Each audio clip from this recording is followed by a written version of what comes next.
अंबिका एक स्कूल में बच्चों को माँ काली और राक्षस रक्त बीज की कहानी बताती है। कैसे माँ काली ने रक्त बीज का नाश करके देवताओं को उससे बचाया था। तभी उसका पति शुभंकर उसकी बातें सुनता है।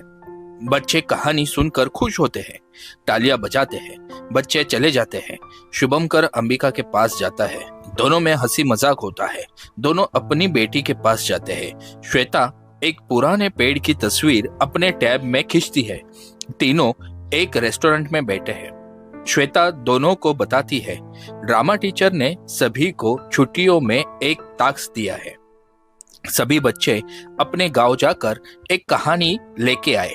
जिसकी कहानी इंप्रेसिव होगी उसे ड्रामा में यूज करेंगे।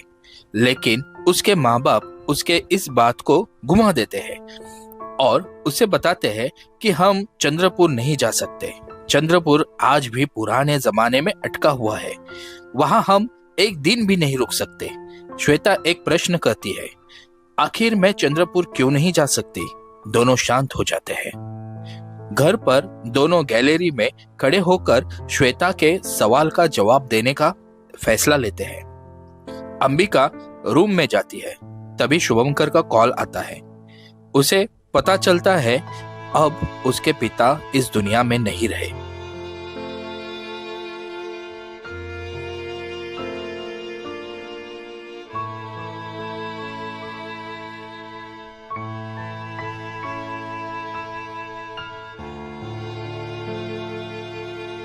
रूम में बैठी उसकी बीवी अंबिका को वो बताता है। अंबिका उसे दिलासा देती है। शुभंकर उसे बोलता है, मुझे अभी निकलना होगा। शुभंकर अपने बेटी को देखता है।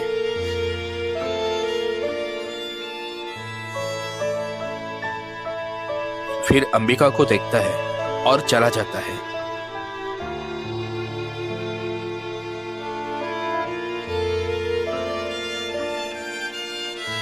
सुबह अंबिका और श्वेता में बहस होती है।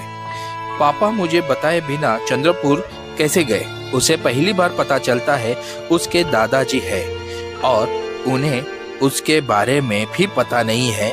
श्वेता गुस्से से अंदर चली जाती है। चंद्रपुर में शुभंकर अपने पिता के चिता को अग्नि देता है। जयदेव उसके कंधे पर हाथ रखकर उसकी सांत्वना करता है। जयदेव और शुभंकर हवेली में बैठे हैं। शुभंकर जयदेव को हवेली बेचने की बात करता है, लेकिन जयदेव उसे समझाने की कोशिश करता है। तभी शुभंकर को पता चलता है कि जयदेव को उसके बेटी के बारे में पता है, जो आज तक सभी से छुपा के रखी थी। वो बात उसको पता चल गई है। उनके परिवार को मिले हुए शाप के वजह से उस जगह से उसे कोई लगाव नहीं है।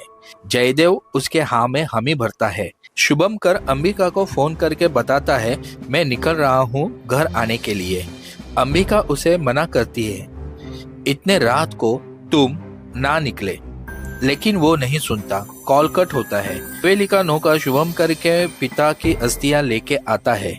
शुभंकर वो लेके निकलता है। उसका पैर एक पेड़ के शाखा में अटक जाता है।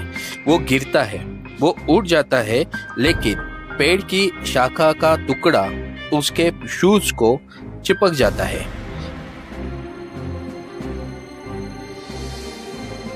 यहाँ अंबिका श्वेता के मोबाइल में से अचानक डरावनी सी म्यूजिक सुनकर डर जाती है। अंबिका टैब बंद करती है कि अचानक श्वेता ने बनाई हुई एक पेड़ की तस्वीर वो देख के शॉक हो जाती है।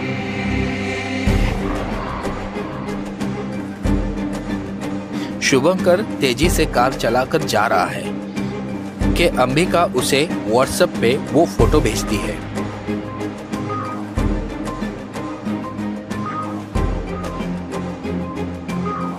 वो कार रोककर उसे देखता है। वो डर जाता है।